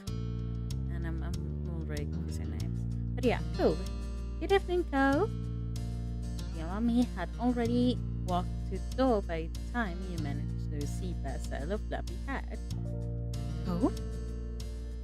Guys, can you change his clothes? I mean, all summer he's just gonna wear that. You had no idea why he was here all of a sudden, but you suppose it was worth worrying over.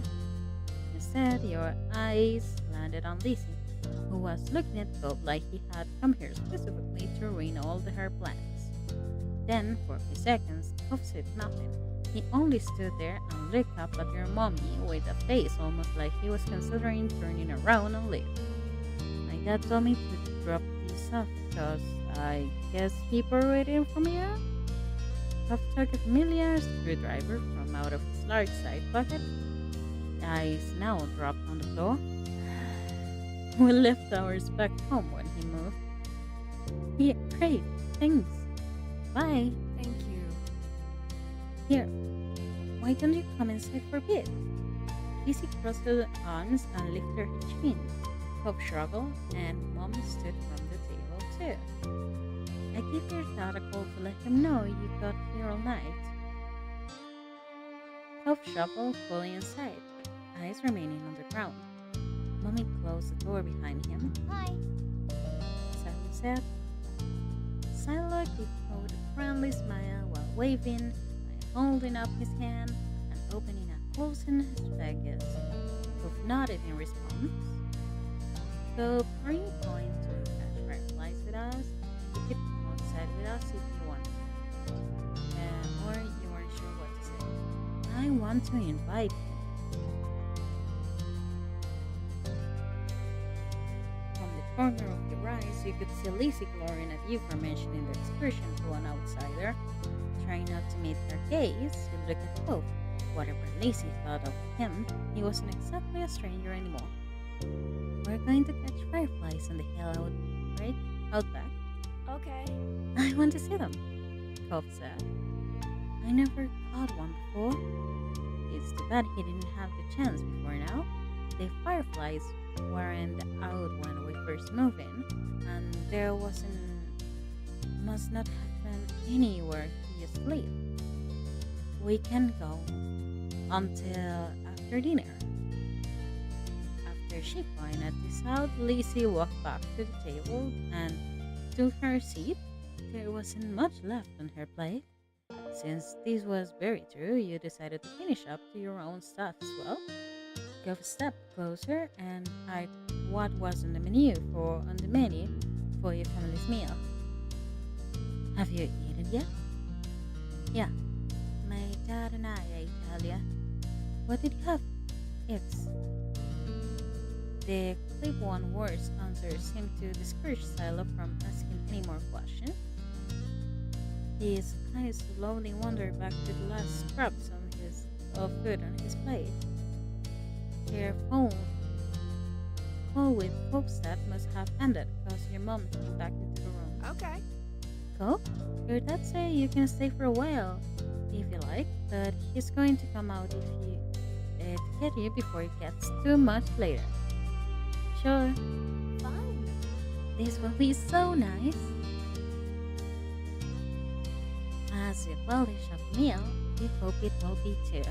The three of you all finish eating shortly after, and Lucy led the way outside. Remember, don't stray too far. And fine, Mom. Sal trailed so closely after Lizzie, he was nearly stepping on her heels. Who hesitated at the door? Come in. After a moment, he did. Bye. Bye, children, Mommy said. The two of you were a good 10 or 15 feet behind Lizzie and Zyla by the time you walked outside. You pushed the door shut behind you, watching their figures get farther and further away. Hurry up! You're so slow. We don't have all night. You start to run when you hear Lizzie's voice calling you, but pause when you saw Cobb still walking at the relaxed pace. Are you not gonna come? You talk him around. You walk with him. You wait at him to hurry. Now I will just walk with him. If he doesn't want to run, why would I? You suppose there wasn't any real hurry, and you know it will be bad to leave him behind entirely? The two of you follow after the footsteps Lizzie and Silo left behind until you reach the hill behind your house. Lizzie had already climbed to the top. Silo was spinning in circles somewhere around the middle. Upon seeing the gently glowing twinkly lights, you move a bit faster. Eyes widening in delight. Wow. Yeah, I agree. Fireflies are really cool. It's been years since I last saw like a bunch of them, I have to say. I think, let's see, how many years? I remember that I went to one of my uncle's house that is a little bit in the middle of nowhere. But I mean it as a compliment, definitely. I love going to his place a lot. And I remember that there wasn't even Wi-Fi, so we were stuck there without phones or anything, just company of other people. And you have to do what you have to do and enjoy life because that's what it is. You cannot just sulk over because you don't have Wi-Fi. So I spend most nights going outside and seeing the nearby places. I remember that one of my favorite was some kind of little cave, and at the entrance there were always bats at night. There weren't that much, like 3 to 5 bats, you could say, and they were just chilling there, and they were really cool. That was the first time I saw one so close, and there were at night fireflies too. So I do really enjoy that memory a lot. I didn't catch any of them. I didn't know how, and actually I'm not the type to catch any type of animal or bug or anything in the middle, but I do like seeing them. They're regular habitat. But what? Going back. Silo took a moment to come over and welcome the both of you to the hill. Hi guys! It's really grayed out, huh? See how many there are. Yeah. A firefly danced through the air, landing on a cozy green head. Silo couldn't help but giggle. You and Silo couldn't help but giggle. You quietly looked on. You shooed the bug away. No, definitely no. want my moment, so no, I'm just working on it. You took a couple of steps back slowly, trying not to spook the little bug as you admire how it glowed so brightly against Cove's hair. Cove raised in an outbreak, giving you a confused look, and Silo giggled. You gestured to his head, and he reached up, making the firefly dart away, of jump, then follow it after a glow. Oh, Look, Lizzie has won. That's amazing. Sailor ran into the highest point of the hill, making sure not to lose his hat or a backpack along the way. You hummed as the group divided and Conqueror shifted your gaze to the dozens of other fireflies sailing around. The game was on. You had a bandage on your thumb, and you tried to be cautious of that. You had a bandage on your palm, on your hand. Well, I had two bandages on my hand, or you were good at not getting cuts or scratches. No, I'm actually really clumsy, so no. I will go with two bandages on my hand. I mean, that had happened more than once. Spotting one close by, you approach it with season-like stealth, crouching down to make yourself seem like less of a threat. Slowly dragging one foot in front of the other, you creep up towards it, hands outreach. You close your hands around the little blowing orb, carefully not to crush it. The firefly lands on your palm, almost docile, and you stare down at the prize in the light. Its tiny legs tickle your skin, and you giggle at the sensation. Go kept up with his own target, but when he tried to grab it, his pink cast waved awkwardly through the air, foiling his effort to clap his hands around your firefly.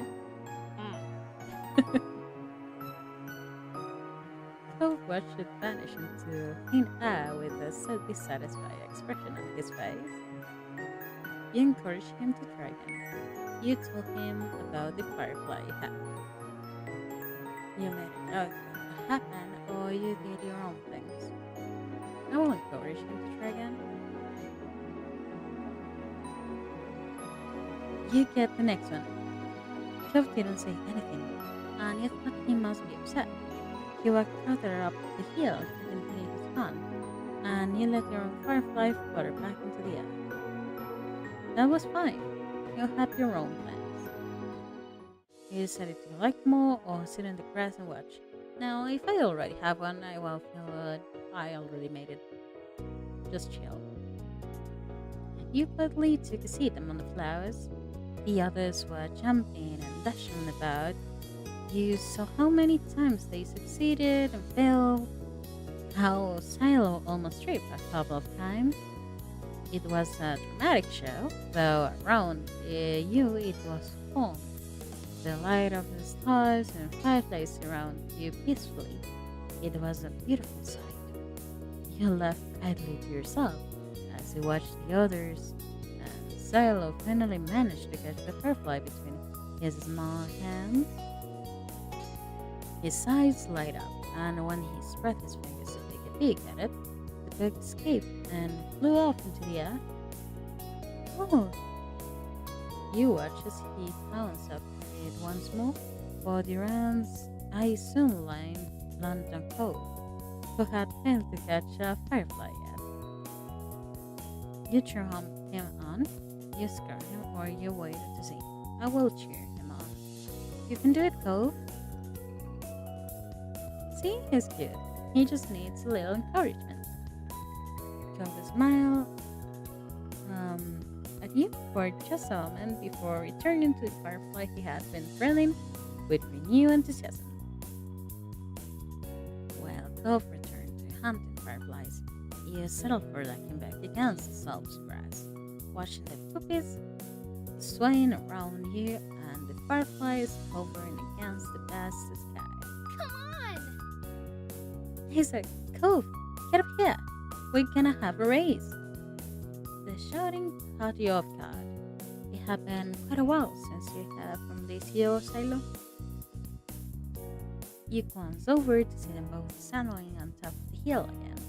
Lizzie beckoning you to it. Quick hand gestures. If she was like that, you knew there wasn't much room for disagreement. Up to incline you one from the corner of your eye, you saw Cove was coming as well. He didn't carefully see a lot, so you thought he might be intrigued just by the idea of a race. Hi, Hilo said. So, yeah, I'm messing up again the names again. Go! Hi, Cove. You can roll down the hill. You can hold your arm again. You'll be the referee for the rest of us. Oh, come on, he wouldn't like that. As Lizzie pointed this out, Cove froze in place. Oh, it was that kind of race. He frowned down at his cast. It was the second time he got in the way tonight. What? Yeah. You watch and see who gets the bottom first. That's important, got it? I guess. The gas was a study. If he was careful, he could have done it. At least he might have just been looking for a reason to make someone else the referee, but it was already decided. He got into position for the race. I'd stay with Cove, or I'm doing nothing else. I could well stay with Cove. Really? Wait, you don't have to. It's okay. I want to watch. You moved beside him to the top of the hill, even though Lizzie eyed you and made a face. That's not how races work. We only need one referee. Shrugging your shoulders, you refused to budge. And Lizzie leapt out the hub before throwing her hands in the air. I'll be the winner, whether you join or not. Lizzie moved away down and Silo did the same. Cub stooped slightly to side to get a better vantage point, and you stood next to him. Calm down. Cub stood up a little straighter. It seems like he was taking this newfound referee duty seriously. 3, 2, 1, go! Lizzie and Silo took off, letting gravity do the work and rolling at a high speed towards the bottom of the hill. You and Cove leaned forward to watch them go. Eyes peeled for which of the two will reach the bottom first. They were both neck and neck until about halfway down the hill. Lizzie started to reel over the side, and Silo a huge advantage. She obviously hadn't noticed a thing, and as soon as Silo reached the bottom of the hill, he jumped up excitedly and threw his hand in the air. I won! Almost immediately, he fell back into the grass. Still dizzy from his roll down the hill, Lizzie stumped out the bush. She had ended up sputtering angrily and brushing leaves from the front of her dress. Not bad. You got lucky. Let's do it again and see who wins for real. Mom said, it seemed to come in. Oh! You snickered, feeling grateful you hadn't been a part of the mini debacle. You caught Cope's side and saw that he was doing the same. It had gotten late and was beginning to feel just a bit chilly as you made your way out of the hills, but the cold in the air hadn't dampened anyone's spirits. The four of you walked back home together, side by side down your neighborhood street, discussing the evening with each person, trying to prove that they were the one who caught the most fireflies. You know that whoever really did catch the most didn't matter much anyway. All that mattered was that you all had a good time, which, judging by the smiles on everyone's faces, you did. Okay, guys. It seems that we finished all the moments from the step one. Took some time, I will say. Gonna say this somewhere. Okay. And then, finally, the summer ended. Move to the next step. Yeah. Oh, I thought we were like going different. I never get tired of that view. Stood beside your mom's and Lizzie as the four of you watched the sun dig into the ocean somewhere far, far away. I like to imagine it pulling off the water, resting itself before getting ready to shine brightly again tomorrow. That was fun day. I didn't know they had magicians on the shopping street now. Neither did I. Oh no, we're so tall. Let's get on more. This says, he didn't do any real magic, Mom. How did you figure that one out? Duh. Yes, I know. That's not what real magic looks like. Oh, Lizzie dear. There's all kind of magic in the world. Lizzie gave Mommy a suspicious look, but didn't dispute the claim. Well, we can sit out here all night. Time to hurry home and get cooking.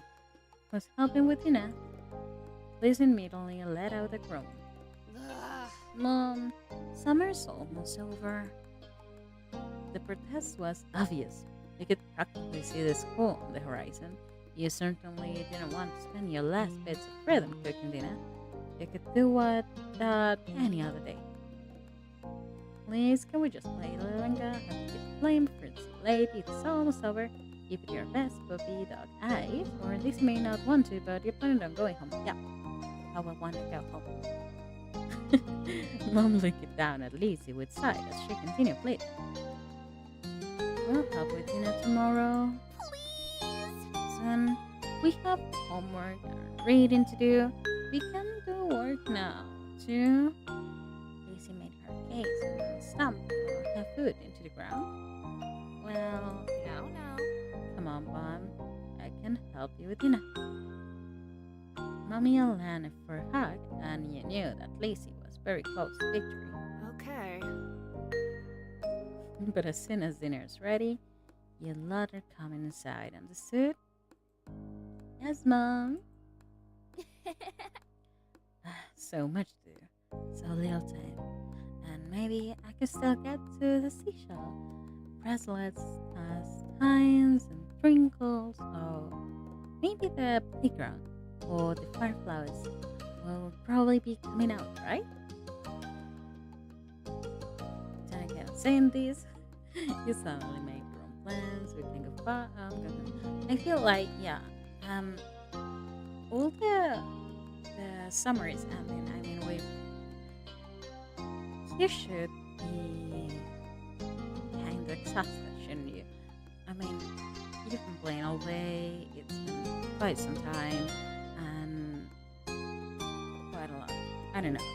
I'm just a type of person who just wants to lay at home and stay quiet for a while. I don't know. I'm not too. I never have been actually too active in that way. So I will go with going home.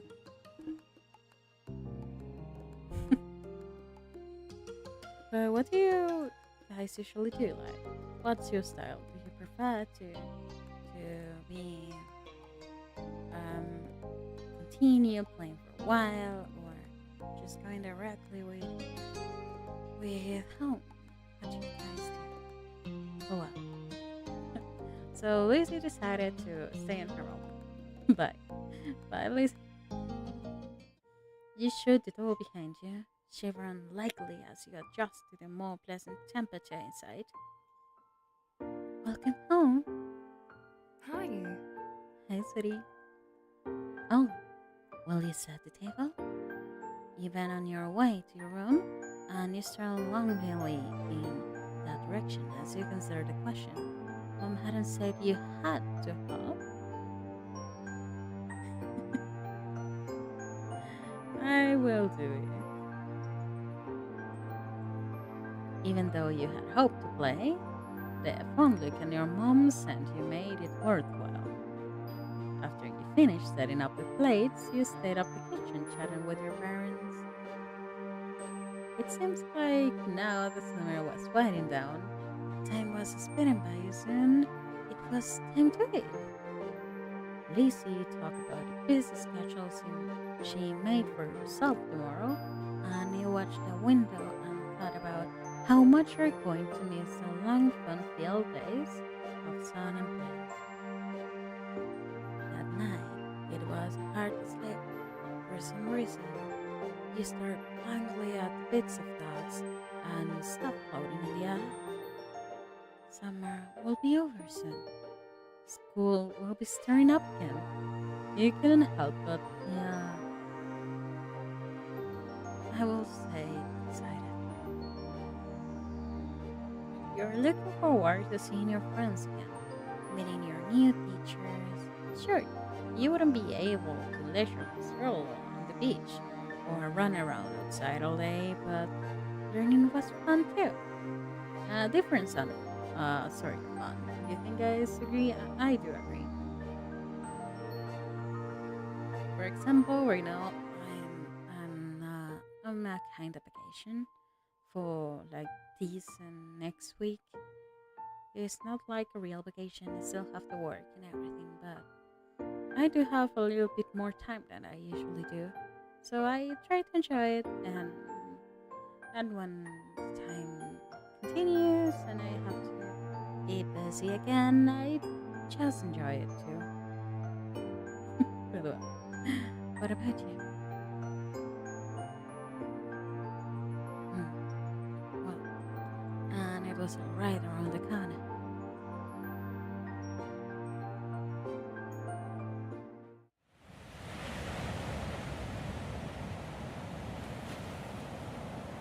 In between. What does that mean? Oh my god. Okay, I can make changes to myself again. Yeah. Okay. What was this? I don't remember.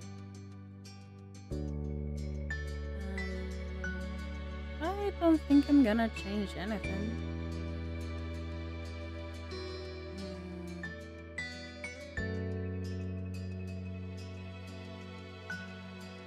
I even like the hair, so no. Let's just gonna check on it, but I don't know.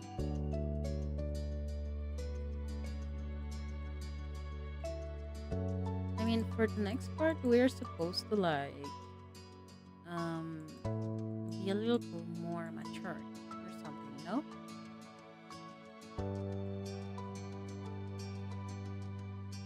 I will go with this. And still the ponytail.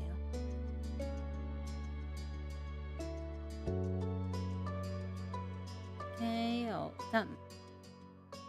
And my feelings for Cove. Wait, has Love has special requirements. I don't know. I forgot to check on that. I'll go with Crush and correct.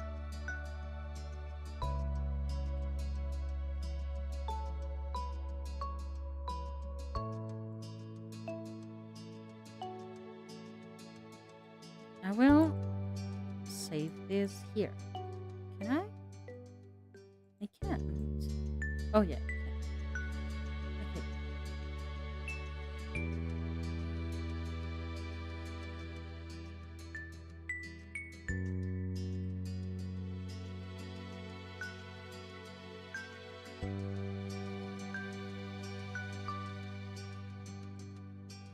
Okay, I will go with Brush and Relax.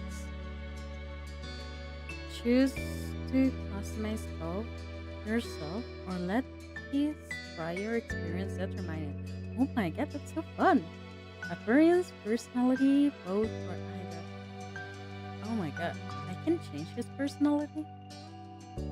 Warm, candid, or quiet. Studious, mix, or sportly. I will go. Oh my god, that's so fun.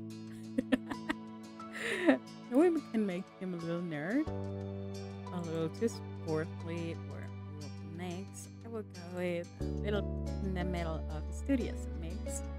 And warm, quiet. No, I do like his quiet personality.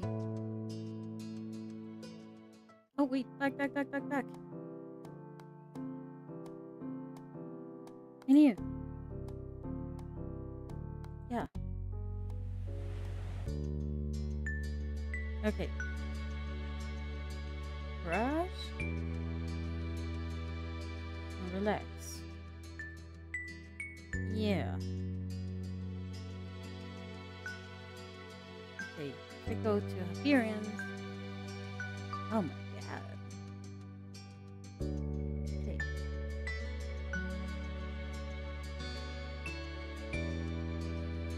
Yeah. Definitely with glasses, of course.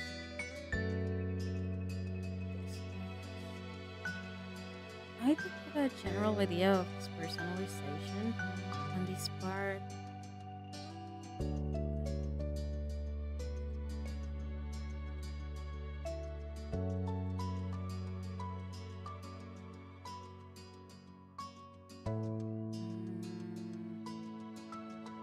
Oh, like you can change the hub again. Yeah, that one good. Looks good. Glasses and jacket. I mean, both looks good.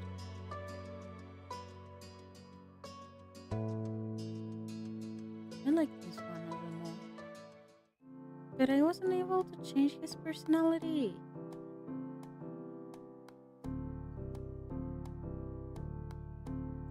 Configure. No?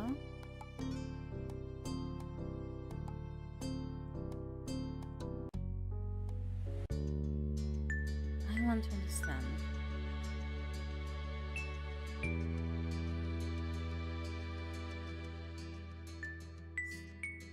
Here, done. Okay, August ended, September began.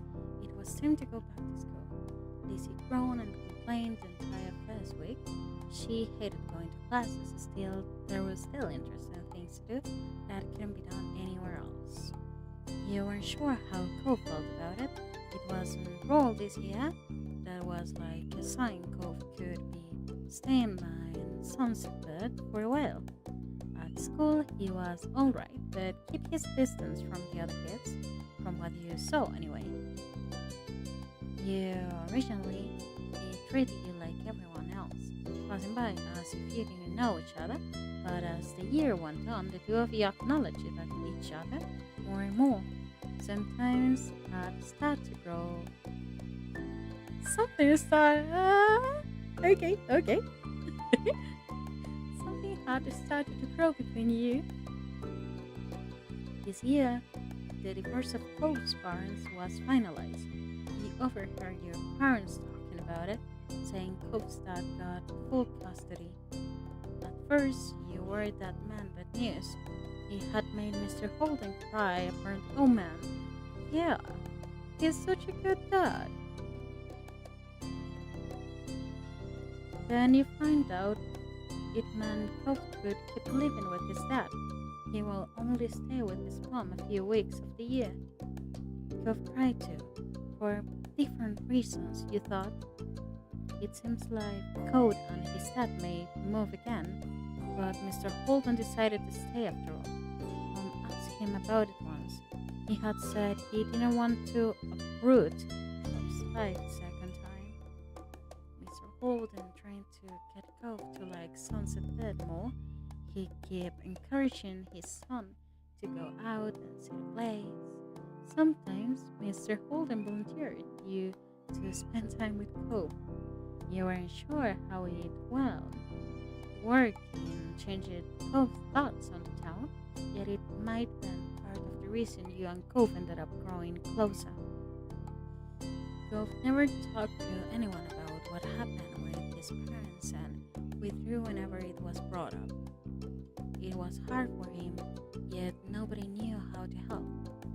Eventually, Cove stopped crying on his own. He couldn't understand what had changed, but he hoped that you could help him feel better still, since even without the tears, he looked sad. Maybe one day he could step out of what he felt inside. After that, it felt like things had gone back to normal, except what was normal didn't stay the same. Years passed, and suddenly you were in the middle school. You weren't a kid anymore, you were 13 years old. That officially made you a teen. Even if your sister didn't agree, toys, crayons that used to light everyone free space in your room had been tucked away somewhere, replaced by new hobbies.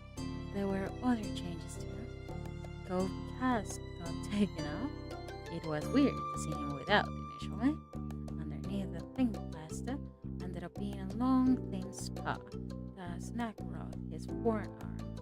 Cove's cheek flustered with shy pride when someone drew attention to it. He also went through major sprout.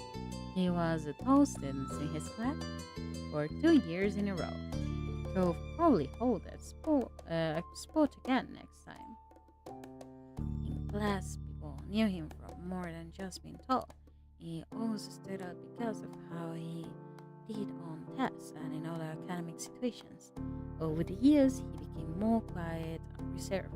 You didn't usually see him talking to other people. And the only kid that came to visit the neighborhood when you were little, Sela, well, he was gone. Really? Oh my god, I didn't expect that. I thought he will end up with Lacey. He and his mom moved back south because of her work, just 1 year after Cove came back to Sunset. He had been really upset, and when he left, Lacey was inconsolable for weeks. But nobody talked about Silo anymore. He was a long time ago. Yolande, some heartbreaking things became less sad the further away they were, even if they had never gotten any better. That was sad in his own way. Things at home were different too. He still lived in the same house and all that, but it wasn't how it was before. My dad, he purple, wanting what? My dad had hair purple, wanting something new. I liked it so much she kept dying it. Really? Which one? You remember calling her mommy as a kid, but something like that seemed awkwardly nowadays. You are much too old for that word. Lizzie felt too mature for the nickname too. She insisted on everyone calling her Elizabeth, so you did. Instead of Lizzie, I will like that. But Lizzie's cute too. But if you don't want something so childish instead of your full name, that is cool. Or Ellie. Well, your mom son gave you her permission to go other places than the playground and shopping street, which she took advantage of. You rarely saw her around the old neighborhood. In fact, she hardly spent time with you the way she did before. Elizabeth instead associated more and more with girls from school who were her own age. Maybe the difference between the 13 and 15 was greater than the difference between 8 and 10. Yeah, that's true. You started befriending new people yourself, like Derek Suarez. Oh my god. Latin moments. I love the name. He didn't live in the neighborhood or go to the same school. What happened was his and Kostad struck up on a business partnership a few months ago. Since then, Derek will pop up in the area out of now and then. It seems Mr. Suarez was happy to let Derek tag along to his work if Derek had the time for it. Without doubt, everyone and everything around you had changed in small and big ways. You had too. As time went by, though it was easy to settle in his new normal. Then, before you knew it, school was over and summer vacation had come again.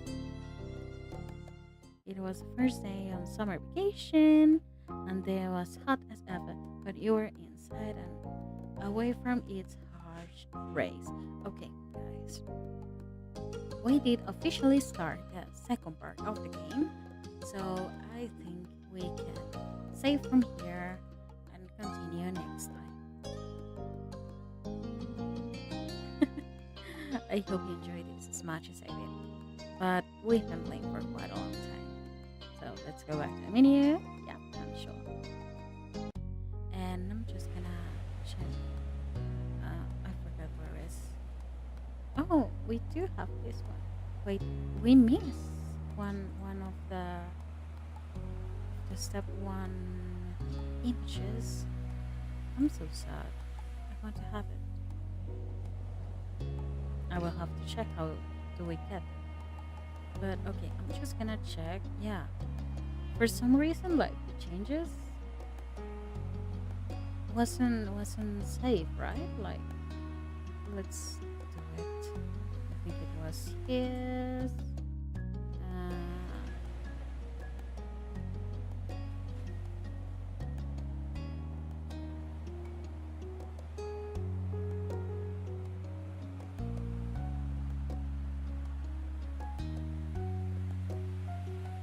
Hmm,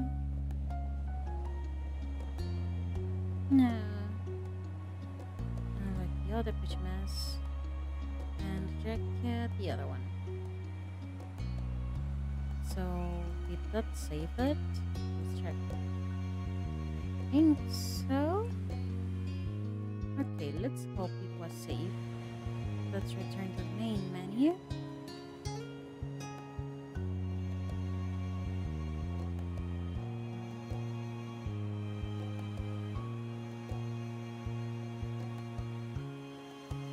And well, guys, I think that will be everything for today.